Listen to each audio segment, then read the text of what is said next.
Determine whether the following is example of sampling error or non-sampling error. Yeah, let me say right now, I don't care that this is not going to be on the test. This is not that important. It's minor. Let me tell you what sampling error is. But again, I don't care that much about this. I'm not going to put this on the test.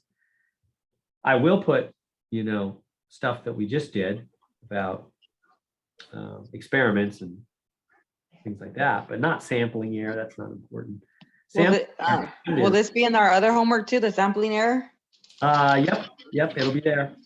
Okay. Sampling error, it means when something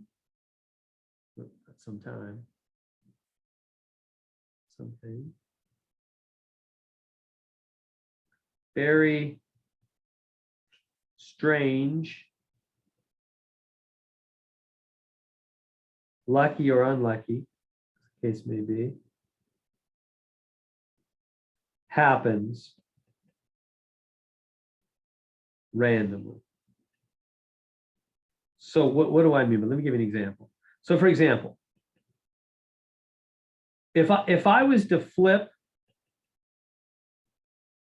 a coin 10 times, and our chapter 3 is going to be all about probability. We'll get into that. But if I was to flip a coin 10 times, how many heads would you expect I would get out of 10 flips? Probably about half. Yeah. So I should probably get about 5 heads, right? If I flip the coin 10 times, about half the time it should come up heads. Now it's not perfect, of course. You might get 6 heads, you might get 4 heads, you might get 3 heads, you might get 7 heads, something like that, right? What if you got 9 heads? Or how about all 10? All 10 heads. Is that weird? Yeah, that's random, lucky or unlucky, whatever. It's something very strange. We would call that a sampling error. Now, why is it? It's just an error of luck is what we mean. That's why I said this is kind of a weird word. It's just, you just don't expect it, right?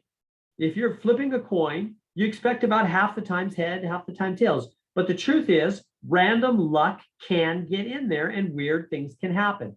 When that happens, that's called a sampling error. The reason we call it sampling is because you're sampling what the coin can do. It can do heads or tails, heads or tails. So you're sampling the various possibilities. And for it to come up like all 10 heads, that's just weird. That's what we would call a sampling error. So when something really strange happens by luck, we call that a sampling error. Now, let's read their question, at least mine.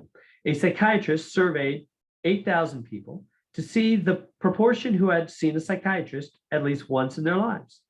Unfortunately, there was confusion amongst the respondents about the difference between a psychologist and a psychiatrist, and the recorded proportion was higher than it should have been due to this confusion. So is this a sampling on? So there's some kind of error was made, confusion over the word psychologist and psychiatrist.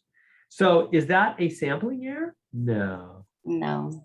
That's not. So that's not. So a sampling error, again, is when something lucky happens when you're rolling a die or doing something like that. This is not a sampling error. So I don't know which particular question you have, or maybe you have the exact same one as me, but there'll be other ones like this. So that's not a sampling error. And again, I wouldn't worry about this a lot. I'm not putting this on the test. It's not that important of a concept. But it does happen. We'll talk about things like this later in the course. It'll make more sense then when we're doing random things more often.